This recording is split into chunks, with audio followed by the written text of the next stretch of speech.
सब बाधाएं नष्ट हो जाएंगी। जीते विनायक शुभ शुभ विघ्न करे नहीं कोई, विघ्न करे नहीं कोई, डरे कलिकाल कष्ट भय, हरे सकल संताप हरस हरि नाम जपत जय।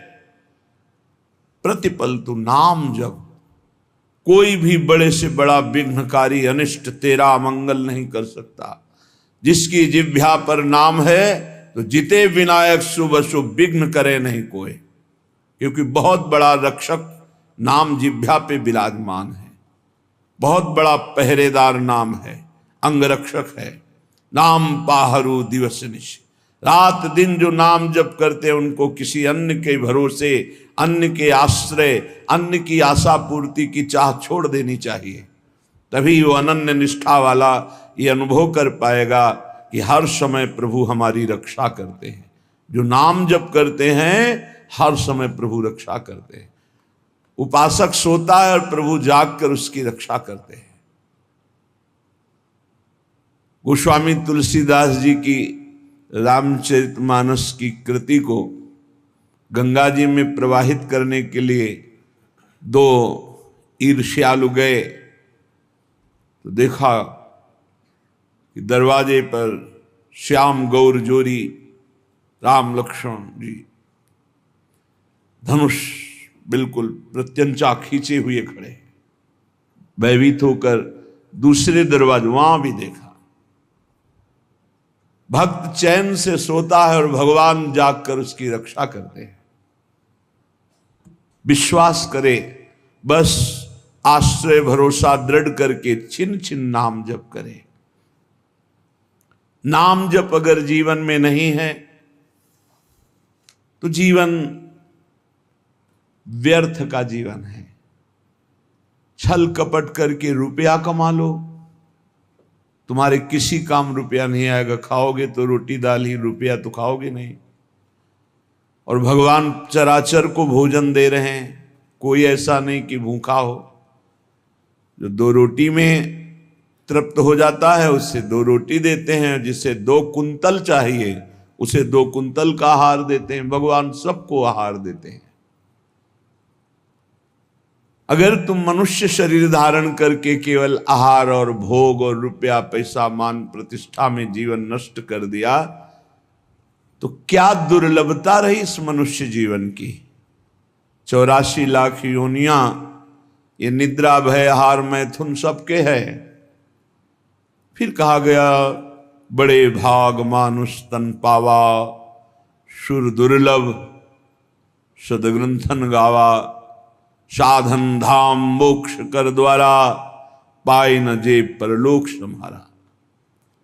बड़ा दुर्लभ, देव दुर्लभ मनुष्य शरीर है। सबका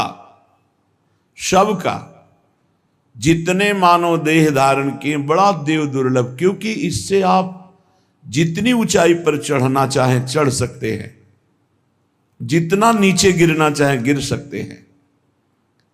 लेकिन अन्य योनियों में कर्म के परिणाम रूप उच्च नीच गतियां होती हैं।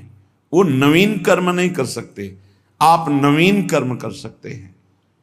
आप साधना करके मोक्ष प्राप्त कर सकते हैं, भगवान में तन्मय होकर भगवत स्वरूप हो सकते हैं, योग की दिव्य सिद्धियां प्राप्त कर सकते हैं। स्वर्ग ब्रह्म लोक जहां जाना चाहो, कैलाश साकेत वैकुंठ सब प्राप्त कर सकते हैं आप मानव देह में। पर भूल गए, हम वही भोगने में लग गए जो अन्य योनियों में स्वाभाविक मिलता है। अमर्यादित मैथुन पशु पक्षियों में, उसके लिए जीवन नष्ट कर देना। भोजन उसके लिए, बस इतना ही तुम्हारा लक्ष्य है, रसेंद्री और जनेंद्री का भोग मिल जाए।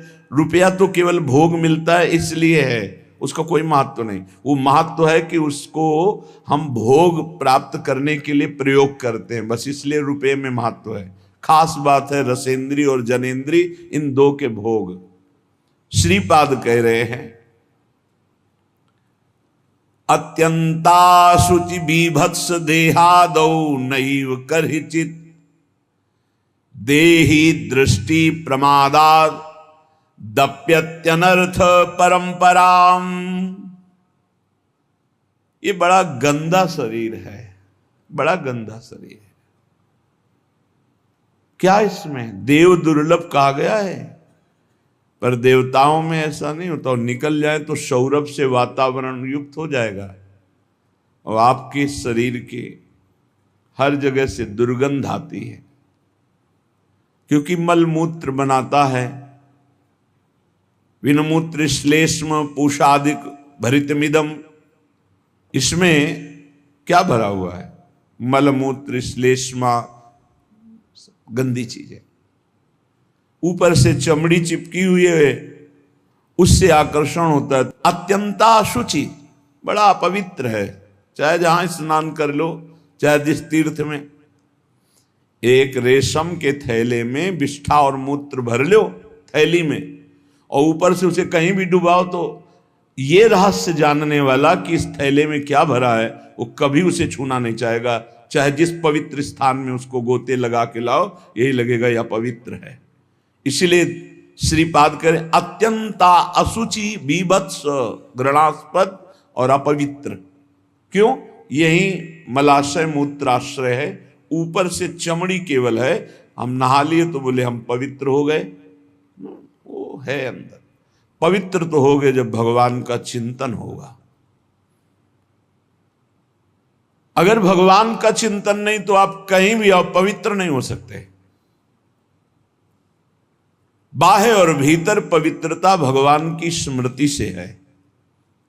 अपवित्र पवित्रो वा सर्वावस्थांगतोपि वह यह स्मरेत पुंडरीकाक्षम सवायाभ्यंतर शुचि। वो बाह्य और अभ्यंतर से परम पवित्र हो जाता है जो भगवान का स्मरण करता है। खास स्नान पवित्रता है भगवान का स्मरण। अगर बाहर से ना लिया, भगवान से संबंध नहीं, भगवत भजन नहीं, तो क्या है? चमड़ी बरधोली, अंदर तो मलई मूत्र भरा है। अत्यंता अशुचि बीभत्स घृणास्पद देहादौ नैव करचित। इस देह से अपना संबंध मत रखो। यहां संबंध की क्या बात, मैं ही हूं ऐसा माने हुए हैं। इतना जोर का संबंध है कि ये हम भूल गए कि हमारी देह है। हम ये मान लिए कि मैं ही देह हूं। देख लो आप कैसे, तो आप बोलेंगे गोरे काले स्वस्थ अस्वस्थ, तो देह का ही परिचय तो बता रहे हैं। मैं को देह में मिला दिया।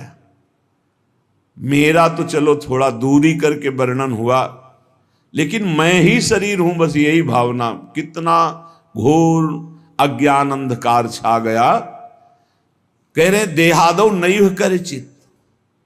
इस देह में मैंपन भूल करके भी मत करो, नहीं तो नष्ट हो जाओगे।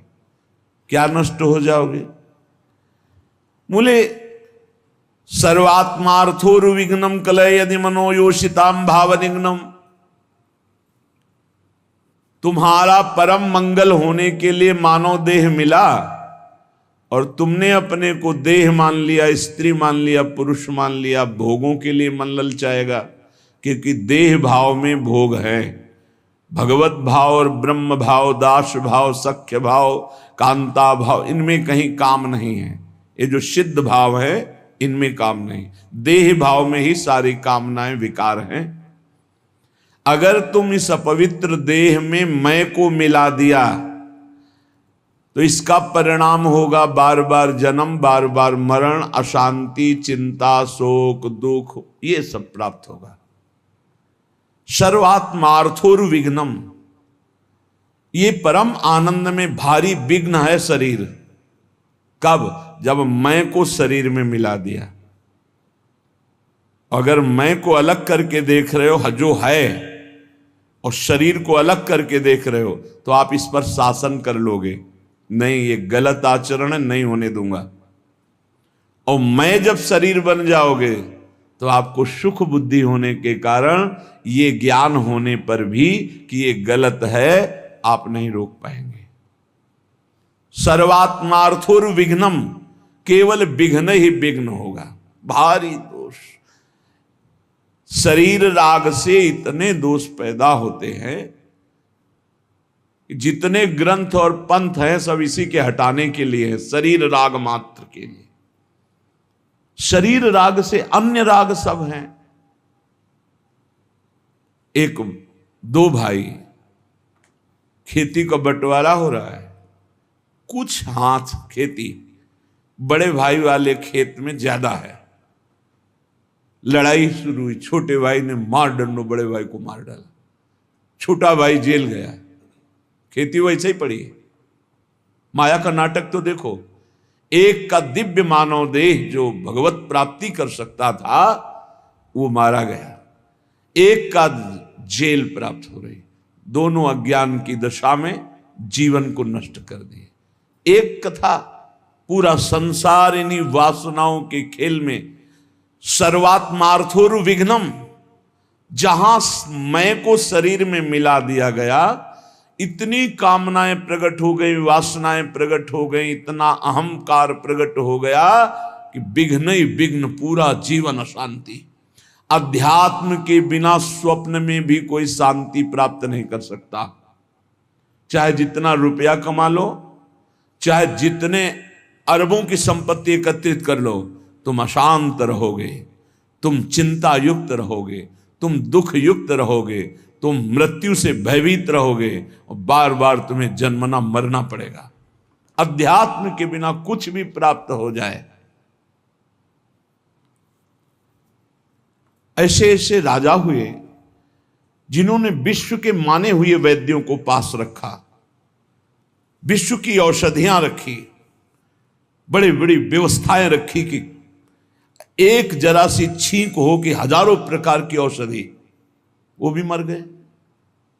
मृत्यु ने उनको भी मिटिया मेट कर दिया। क्या व्यवस्था करोगे? ऐसे ऐसे भोग विलासी चक्रवर्ती सम्राट, ऐसा ऐसा कहां सब खत्म।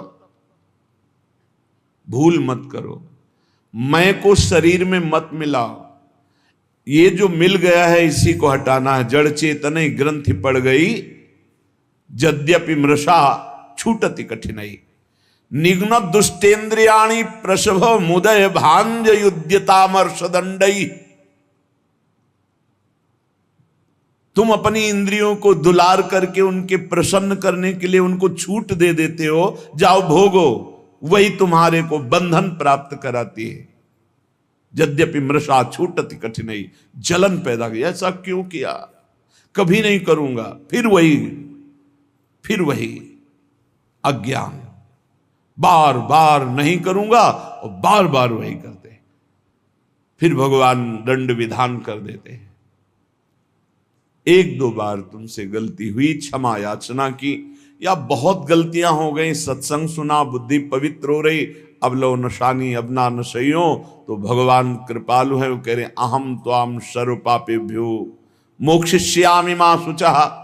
मैं तुम्हें पवित्र कर दूंगा, सारे पाप नष्ट कर दूंगा, अब तो होश में चलो। नहीं, निघ्न दुष्टेन्द्रियाणि, ये दुष्ट इंद्रियां बार बार जीव को घसीट करके भोगों में डाल देती। तो क्या करें?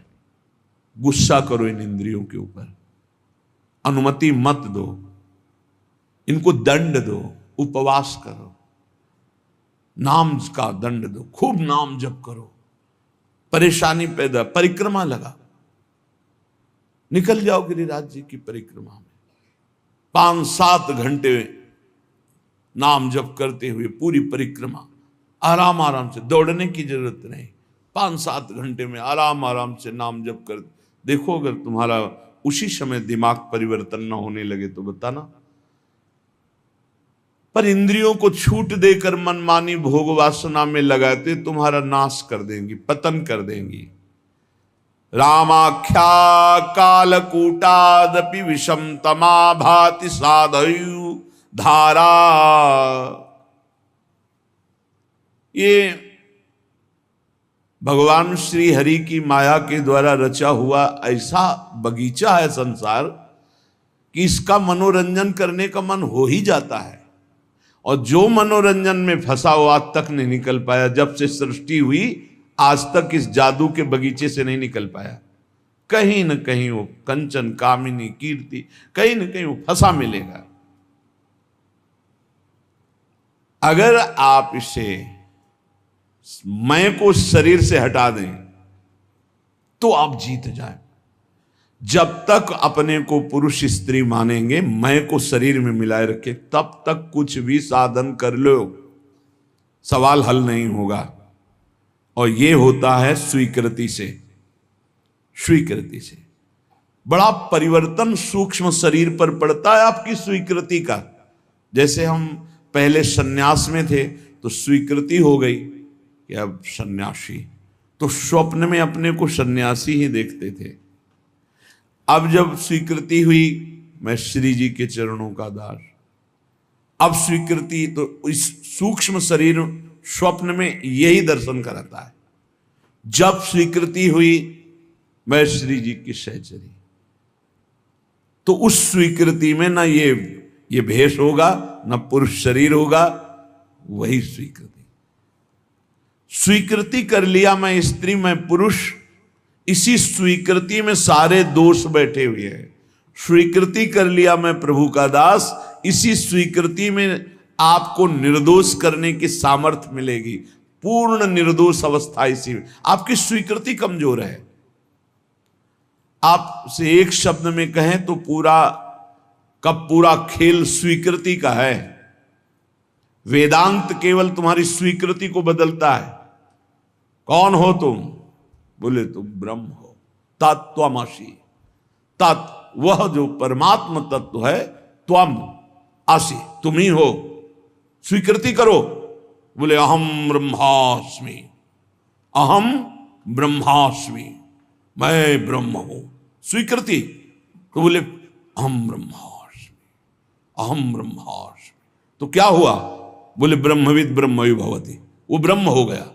मैं पुरुष में स्त्री तो भोगी हो गया। नारकी गतियों को प्राप्त कराने वाली चेष्टाएं शुरू हो गई। खास बात समझनी, मैं को शरीर में स्थापित करना दुर्गति का कारण है। मैं को ब्रह्म में, मैं को भगवान के चरणों में, नाम में, रूप में, लीला में, धाम में स्थापित करना। मैं प्रभु का दास हूं, इसलिए अपने स्वामी का हर समय नाम जप करता हूं। मैं प्रभु का दास हूं, इसलिए हर चेष्टाएं अपने प्रभु की प्रसन्नता के लेकर बदल गया, जीवन बदल गया। जब हम प्रभु के चरणारविंद की शुद्ध शरणागति स्वीकार कर लेते हैं तो हर विधान बड़ा मंगलमय होने लगता है। एक बार गीता वाटिका गोरखपुर में अखंड नाम संकीर्तन चल रहा था। पूज्य भाई जी श्री हनुमान प्रसाद पोद्दार जी महाराज की कृपा से बहुत ही मांगलिक दिन कट रहे थे। भगवत चर्चा हो रही, अखंड नाम कीर्तन हो रहा, बड़े बड़े महापुरुष आ रहे हैं। तो बहुत से संत महात्मा भी वहीं विराजमान थे। पूरा मांगलिक, एक मिनट भी कहीं 24 घंटे में कोई प्रपंच वार्ता नहीं। गीता वाटिका में पूज्य बाबा, राधा बाबा और भाई जी महाराज। रात का समय 50 फूस की झोपड़ियां बनाई गई थी, जिनमें बड़े बड़े संत महात्मा आकर रुके हुए थे। तो लालटेन टंगी थी। लालटेन से कब क्या कैसा हुआ, घटना कैसे घटी, झोपड़ी में लालटेन टंगी है, तो कैसे क्या हुआ कि वो लालटेन गिरी, तेल फैला, उसमें आग फैली, वो झोपड़ी में लगी, एक झोपड़ी से दूसरी झोपड़ी, और सब संत महात्मा साधक झोपड़ियों में शयन कर हाहाकार मच गया। जल्दी जल्दी जो निकल पाए नहीं, कूद करके लोग कंबल हाथ से ढक कर जो सो रहे थे उनको उठाकर बाहर लाए। बड़ा हाहाकार मच गया। प्रचंड अग्निदेव ने रूप धारण किया। सब झोपड़ी तंबू सब खाक हो गई, राख हो गई, बहुत सी सामग्री बहुत। अब जो संसारिक लोग हैं, भक्ति के आकर्षण से आए हुए हैं, उनका देखो कीर्तन और भक्ति का ये स्वरूप। भाई जी के कान तक आवाज पहुंची। भाई जी ने कहा अग्नि का आवाहन किया जाता है, आहुतियां दी जाती हैं। अग्नि साक्षात भगवान है। हमने तो आवाहन भी नहीं किया, मेरे भगवान इस रूप में आकर के आहुति भी नहीं दी, अपने आप आकर भोग स्वीकार कर लिया। भक्ति की दृष्टि क्या है? मेरे भगवान पधारे हैं। भाई जी ने कहा कि कल जो आग लगी, तुम लोगों को आग दिखाई दे रही, मेरे को मेरे भगवान दिखाई दे रहे हैं। मुझे स्पष्ट दिखाई दे रहा, मेरे कीर्तन, मेरे भगवत चर्चा करने से भगवान अग्नि रूप धारण करके आनंद उल्लास से युक्त होकर के ये भोग स्वीकार किया। मुझे इस घटना में भगवान की कृपा दिखाई दे रही कि भगवान ने किसी का एक रोम भी नहीं झुलसाया, नहीं तो बहुतों के शरीर पूरे हो सकते थे, एक भी व्यक्ति नहीं मरा। और ये मेरी ही बात नहीं है, जो भगवान का शरणागत है उसको ऐसा ही अनुभव होता है कि भगवान की बड़ी कृपा हुई। नामदेव जी महाराज की कुटिया में आग लग गई, पूरा घर जल रहा था। लोग दौड़े, कुछ कंबल, कुछ वस्त्र आदि जो वस्तुएं निकाल पाए, बकाया सब जल गया था। नामदेव जी कीर्तन में मगन थे। कहीं एकांत में जब आए तो लोगों ने कहा बड़ी मुश्किल से ये वस्तुएं बचा पाए, और तो सब जल। तो उन्होंने कहा अरे भगवान आए मेरे घर और हमें तो स्वागत करना चाहिए आपने, और वस्तुएं निकाल, वो सब वस्तुएं उठा के आए। वो जो आग शांत जैसी हो रही थी, फिर धुआं उठा, फिर आग लगी, फिर वो भी जल गई। गांव के लोगों ने कहा क्या इनका दिमाग, और नाच रहे, मेरे भगवान अग्नि रूप में आए, सब भगवान की वस्तु भगवान ने स्वीकार कर ली। आह कितनी कृपा। सर्दी का समय था, आधी रात के बाद उसी राख में लेटे भगवान ने स्वयं गरुण जी के द्वारा मंगाए हुई दिव्य दिव्य लताएं औषधियों से ऐसा सुगंधित पूरा वातावरण सुगंधित। लोग सुबह आए, देखे नामदेव जी की सुंदर कुटिया बनी हुई और सौरभ से वो भगवान स्वयं। और भगवान ने अपना ऊपरी वस्त्र से नामदेव जी को ओढ़ा दिया था। उससे जान गए थे कि ये सब भगवान का किया हुआ है। दोनों में राजी हैं, आग रूप में आए, भस्म कर दिया, जय हो। आप आकर के ऐसा निर्माण, जय हो आपकी, जोई जोई प्यारो करे सोई। लोगों ने कहा महाराज रातों रात इतना सुंदर तरण का महल बन गया एकदम, और इतनी सुगंधित, इतना आकर्षण, हम भी बनवाना चाहते हैं। बोले हाँ, हमारा कारीगर बड़ा महंगा है। कितना रुपया लेगा? बोले जितना है सब जला दो, उसके बाद वो आएगा।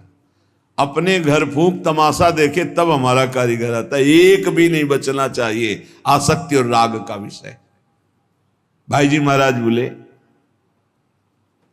जो उपासक सर्वतोभावेन भगवान को समर्पित है, चाहे वो भक्त हो या ज्ञानी हो, वो हर घटना में निश्चल और भगवत कृपा को देखता रहता है, वो वास्तविक भगवत कृपा होती है।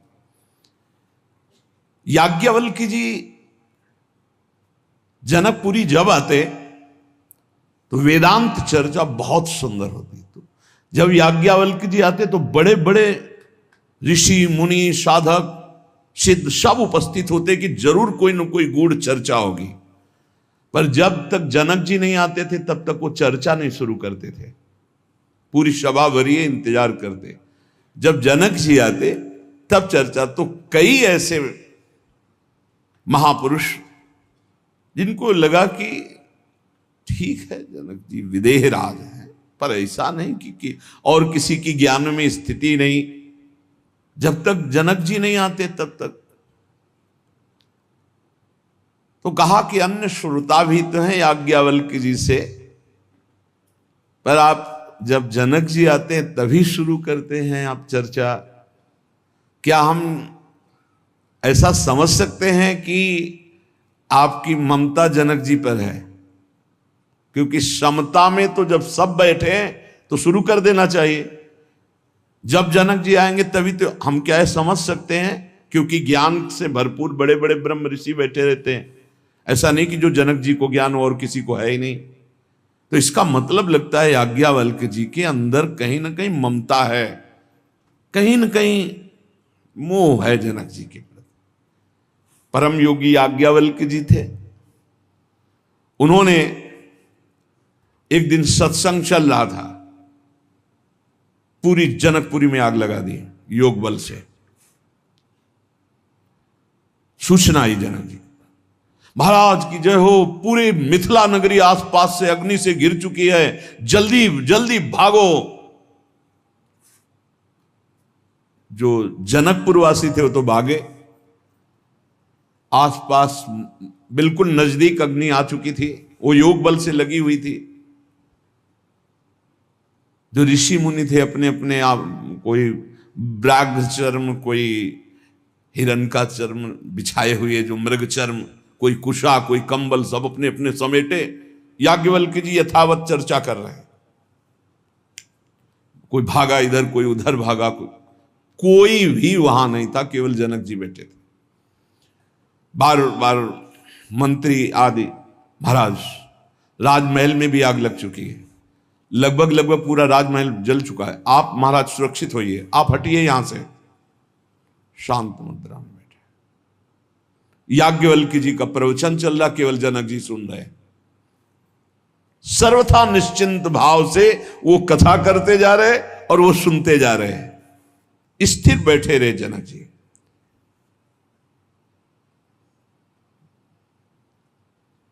धीरे धीरे योग बल, किसी को पता नहीं था, योग बल से धीरे धीरे आग को शांत की। और तो नहीं आ पाए, जनकपुर वासी सब बड़े खेद में थे कि जब आग लग गई, ये जल गया, वो जल गया, वो जल गया। ऋषि मुनि बैठ गए आगे। फिर याज्ञवल्क्य जी ने कहा, विदेहराज जनक, सर्वस्व मिथिला में जल गया, राजमहल भी जल गया, बार बार सूचना हुई, सब महात्मा लोग अपने कमंडल आसन लेकर के हट गए, आप क्यों नहीं हटे? महल में आग लग गई, सर्वस्व नष्ट हो गया, आपको तो देखना चाहिए, आप राजा हैं। जनक जी ने कहा, महल की क्या बात, अगर इस शरीर में भी आग लग जाती तो हमें क्या फर्क पड़ता? नैनम छिन्नन्ति शस्त्राणि नैनम दहति पावका न चैनम क्लेदयन्त्यापो न शोषयति मारुता। क्या ज्ञान ये प्रवचन के लिए ही केवल है? ये अनुभूत विषय है। मेरी आत्मा है आग, वो इस शरीर को नष्ट कर सकती है, आत्म तत्व को नहीं, और मैं आत्मस्वरूप हूं, क्या फर्क पड़ता है? महल जल गया, जलने वाली चीज जल गई, शरीर जल जाता, जलने वाली चीजें जल जाएगी, आत्मस्वरूप में नहीं। सब महात्माओं की तरफ देखा याज्ञवल्क्य जी ने कि आप सबके पास क्या था, इनके पास तो पूरा राज्य भस्म हो रहा था, महल भस्म हो रहा था, सब स्थिति थी, आप अपना अपना बागंबर मृग चर्म लेकर। तो ब्रह्म ज्ञान केवल बातचीत का विषय नहीं है, स्थिति का विषय है। ऐसे चाहे वो भगवत भक्त हो या ब्रह्म ज्ञानी हो, दोनों ब्रह्म ज्ञानी की दृष्टि में ब्रह्म के सिवा कुछ नहीं, भगवत भक्त की दृष्टि में आराध्य देव के सिवा कुछ नहीं। फिर चिंता शोक भय किस बात की? किसी भी स्थिति में विचलित ना होना, अपने आराध्य देव के चिंतन से, अपने लक्ष्य से ना हटना, ये परिपक्व अवस्था है, चाहे भक्त हो चाहे ज्ञानी हो। देखो, इतनी बात तो तुम्हें मानना पड़ेगा कि भगवान का दो स्वरूप है, एक चिदानंदमय स्वरूप है और एक ये मायाकृत स्वरूप है। हैं भगवान ही वासुदेवा सर्वम। ये जो मायाकृत स्वरूप है ये नष्ट होगा, पक्का समझो। गुरु भगवान है, संत भगवान है, सब भगवान के स्वरूप है। ये जो मायाकृत है ये नष्ट होगा। गो गोचर जहां लगु मन जाई, सो सब माया जानो भाई, और इसका अंत होगा। इसमें पक्का विश्वास करो। जो अविनाशी चिदानंदमय भगवान का हमारे स्वरूप है, ना कभी कोई मार सकता है, ना काट सकता है, ना जला सकता है, वही हमारी आत्मा का स्वरूप है। सच्चिदानंद रूपाय।